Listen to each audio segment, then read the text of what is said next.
For the correlation segment of this assignment, you need to make a correlation matrix. In order to do that, we need to go to Data, Data Analysis, and then when Data Analysis comes up, we want to click on Correlation.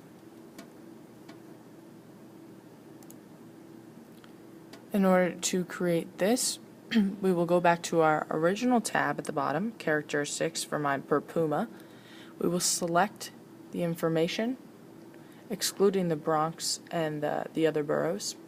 We'll press Output Range, and we'll want to put that into the correlation section, which for us is right here, and then we'll press OK. And that will give us this correlation matrices.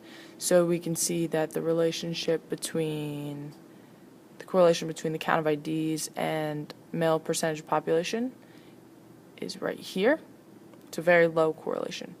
However, there's a much higher correlation between the count of IDs and the 18 plus percentage, and an even higher correlation between count of IDs and the mean income.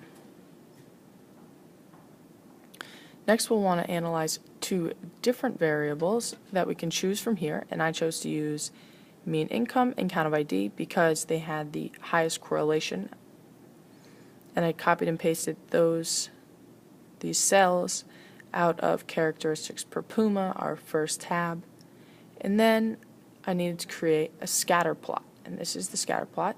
To create a scatter plot, you want to go up to Insert, Scatter Plot, pick your scatter plot, this one. It's already made it for me here. However, just to do it, you need to insert into the X output right here, which is also the independent, and then the count of IDs, all this into the Y, which will be the dependent, and that will give you this count of ID right here. And see, I labeled the y-axis quantity of cafes, the x-axis income, and you can see how that relates. So when there's extremely low income right here, the amount of cafes is lower. However, at a higher moderate income right here, average income, there's a lot more cafes. As the income increases, there's fewer cafes. However, this could be due to the fact that there are less amount of areas with that high of an average income. So you can see that income does have kind of a correlation, good correlation, positive correlation with the amount of IDs.